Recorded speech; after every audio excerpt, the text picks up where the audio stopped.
Imagine you're using a generative AI system like ChatGPT or Midjourney to write a text or create an image. The results are impressive. But how do these machines learn to produce such content? Generative AI is trained on massive datasets of texts, images, and videos created by humans, most of which are protected by copyright. This raises two central questions. Are AI developers allowed to use copyright-protected material for training? And can human authors claim a share of the revenues that AI companies earn by using their works?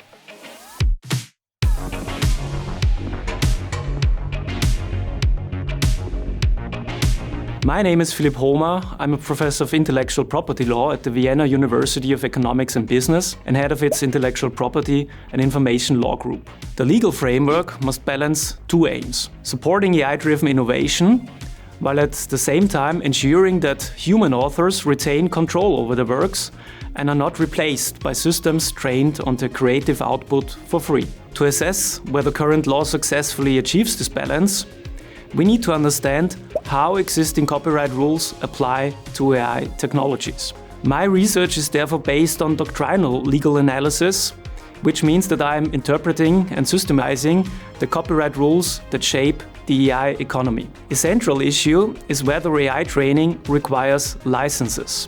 When AI companies crawl the internet and download works for training, they create reproductions covered by the author's exclusive reproduction right. However, since the year 2019, European law includes exceptions for text and data mining that exempt certain reproductions from the requirement to obtain licenses. This is where it becomes complex.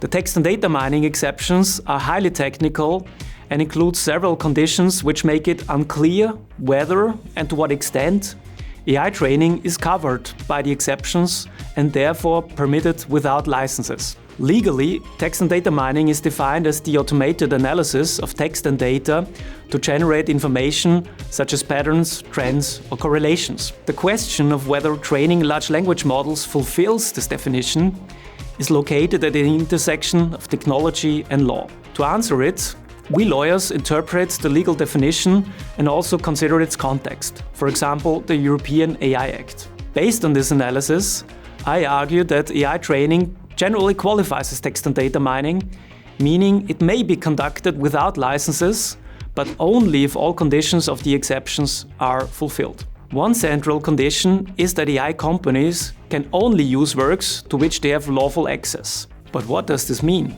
The law provides no detailed definition, so legal interpretation is necessary. Is freely available online content automatically lawfully accessible?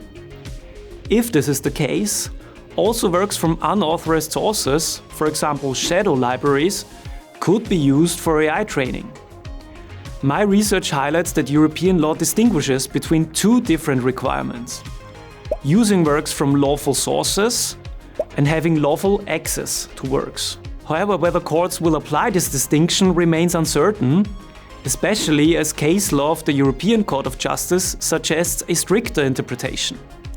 Therefore, it is fair to assume that using unlawful sources may undermine reliance on the text and data mining exceptions.